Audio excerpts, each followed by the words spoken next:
जैसे जैसे लोकसभा के पहले चरण के मतदान की तारीखें नजदीक आ रही हैं, वैसे वैसे तमाम सियासी दल अपनी तैयारियों को और तेज कर रहे हैं।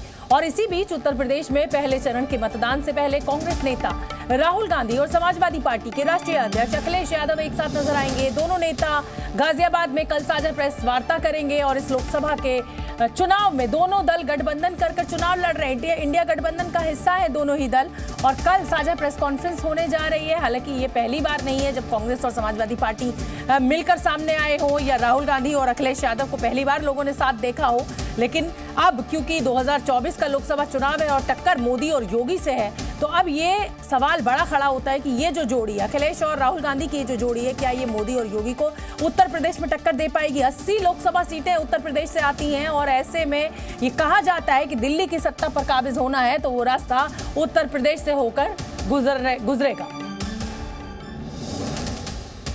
तो गाजियाबाद में दूसरे चरण में 26 अप्रैल को मतदान होना है और समाजवादी पार्टी 311 सीटों पर जो चुनाव है वो लड़ रही है। कांग्रेस के साथ गठबंधन हुआ है। यूपी विधानसभा चुनाव लड़ी थी 2017 में, माफ कीजिए, और समाजवादी पार्टी 311 सीटों पर लड़ी थी। कांग्रेस में अब गठबंधन हुआ है। कांग्रेस 114 सीटों पर उस समय चुनाव लड़ी थी 2017 के यूपी विधानसभा की ये तस्वीर बता रहे हैं हम आपको।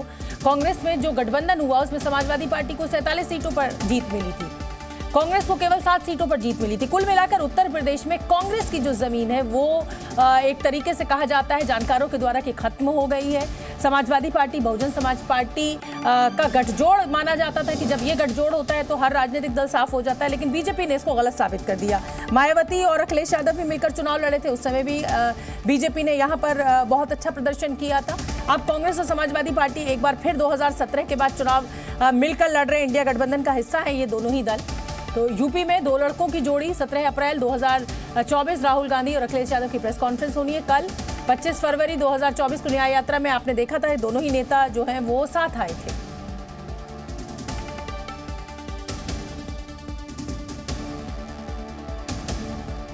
तो कुल मिलाकर जो बड़ी खबर है, बड़ी खबर यही है कि समाजवादी पार्टी के अखिलेश यादव और कांग्रेस के राहुल गांधी जो कि इंडिया गठबंधन का हिस्सा हैं, उनकी प्रेस कॉन्फ्रेंस कल होनी है। किस तरीके से योगी और मोदी के ऊपर निशाना साधा जाएगा, इंतजार रहेगा उसका। और अमेठी को लेकर हालांकि अभी कांग्रेस ने अपने पत्ते नहीं खोले। कहा जा रहा है कि वायनाड में मतदान हो जाएगा, उसके बाद अमेठी से राहुल गांधी चुनाव लड़ सकते हैं। तो हम इंतजार कर रहे हैं रवि त्रिपाठी हमारे जी न्यूज़ संवाददाता हमें जुड़े और हमें और अपडेट दें। और देखिए रवि त्रिपाठी जुड़ गए हमारे साथ। रवि, ये कोई पहली बार नहीं है जब ये दो लड़के साथ आए हैं यूपी में। 2017 में भी ये दोनों दल जो हैं वो साथ मिलकर चुनाव लड़े थे, कोई करिश्मा नहीं कर पाए थे। और उत्तर प्रदेश की राजनीति तो रवि कुछ अब इस स्थिति में पहुंच गई है कि वहां पर तो बहुजन समाज पार्टी और समाजवादी पार्टी भी मिलकर चुनाव लड़ती हैं तो भी बीजेपी को नहीं हरा पाती है। तो कुल मिलाकर अब क्योंकि दोनों की प्रेस कॉन्फ्रेंस होने जा रही है अखिलेश यादव और राहुल गांधी की, तो क्या माना जाए, क्या योगी और मोदी को टक्कर कल इस प्रेस कॉन्फ्रेंस के जरिए दी जाएगी कम से कम? बिल्कुल बिल्कुल शोभना, सही कहा आपने कि देखिए फर्स्ट फेज का चुनाव 19 तारीख को है और 17 तारीख को ये प्रेस कॉन्फ्रेंस करके कम से कम फर्स्ट फेज के जो इलाके हैं उनमें एक मैसेज देने की बात है कि दोनों एक साथ हैं। और दोनों एक साथ होते हुए जो वोटर हैं उनको एक मैसेज देने की बात होती है। आमतौर पे क्या होता है कि वोटर को शिफ्ट कराना बहुत मुश्किल होता है।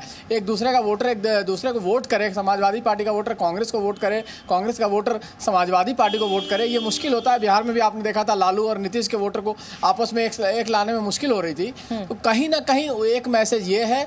और दूसरा देखिए आपने कहा ना कि समाजवादी पार्टी और बसपा ने भी मिलकर देख लिया तो उनका स्ट्राइक फिर भी ठीक रहा क्योंकि उसमें बढ़े हो, उसमें कम से कम 7 से बढ़कर 15 हुए। समाजवादी पार्टी को 5 सीटें आई, 10 सीटें बसपा को आई। लेकिन जब 2017 में दोनों लड़के लड़े थे तो उस समय आंकड़ा नीचे चला गया था। 177 सीट का नुकसान हुआ था सब पर समाजवादी पार्टी को। कांग्रेस पार्टी 28 से 7 पर आ गई थी। तो कहीं ना कहीं वो जो ट्रैक रिकॉर्ड देखा जाए उसके हिसाब से तो बहुत कुछ फायदा होता नहीं दिख रहा है। लेकिन एक और सवाल है, हमने कल एक कांग्रेस के सीनियर नेता से पूछा कि अब तो बता दिए कि राहुल गांधी अमेठी से लड़ेंगे या नहीं लड़ेंगे। तो उन्होंने कहा कि कल की प्रेस कॉन्फ्रेंस में आप सवाल पूछ सकते हैं। तो कल ये सवाल पूछा जाएगा और इस सवाल का जवाब राहुल गांधी से उम्मीद की जा रही है कि राहुल गांधी इस पर कुछ ना कुछ पर्दाफाश कर सकते हैं, कुछ कह सकते हैं। बिल्कुल, और बिल्कुल मुझे लगता है कि रवि ये बहुत अहम फैसला भी है खुद कांग्रेस के लिए, खुद राहुल गांधी के लिए, क्योंकि अमेठी पारंपरिक सीट गांधी फैमिली की रही है, और अगर इस सीट को इसलिए छोड़ दिया जाए कि एक बार चुनाव हार गए, तो ये ऐसा नहीं हुआ। इतिहास में भी आपने देखा है कि कई कांग्रेसी नेता यहां से हारे हैं। तो काडर के लिए भी कहीं ना कहीं एक नई ऊर्जा के संचार के लिए बहुत जरूरी है राहुल गांधी का ये फैसला। बिल्कुल सही कहा आपने। देखिए 1967 में ये सीट बनी अमेठी, तब से कांग्रेस पार्टी लगातार इस सीट से लड़ रही है। पहले कोई और लड़ता था। 77 में संजय गांधी पहला चुनाव लड़ते हैं और वो हार जाते हैं, लेकिन संजय गांधी पीछे नहीं हटते हैं। और उस समय संजय गांधी खाली अमेठी नहीं हारते हैं, रायबरेली से इंदिरा गांधी भी हार जाती हैं। और दोनों फिर 80 में चुनाव होता है, दोबारा लड़ते हैं, संजय गांधी भी जीतते हैं और इंदिरा गांधी भी जीतती हैं। उसके बाद से राजीव गांधी इस चुनाव यहाँ से लड़ते हैं 81 में, सोनिया गांधी इस सीट से चुनाव लड़ती हैं, उसके बाद राहुल गांधी यहाँ से लड़ते हैं। तो कहीं ना कहीं पारंपरिक सीट भी है और एक कहीं ना मैसेज देने वाली बात है कि नॉर्थ इंडिया में अगर आप अमेठी और रायबरेली से चुनाव नहीं लड़ते हैं तो नॉर्थ इंडिया के लगभग जो 400 सीटें हैं, क्या मैसेज आप देना चाहते हैं? चुनाव में दो ही चीजें होती है, जीत और हार। कभी जीत कभी हार। और तमाम बड़े बड़े दिग्गज, इंदिरा गांधी जैसी बड़ी नेता भी आपको याद है इमरजेंसी के बाद चुनाव हारी थी। तो ये हार जीत लगती रहती है। लेकिन अब इंतजार रहेगा कल की प्रेस कॉन्फ्रेंस का। जरूर आप राहुल गांधी से सवाल पूछिएगा और सबसे पहले ये बड़ी खबर हमारे दर्शकों को जी न्यूज के जरिए पहुंचाइएगा। बहुत बहुत धन्यवाद रवि आपका इस पूरे अपडेट के लिए। जी न्यूज।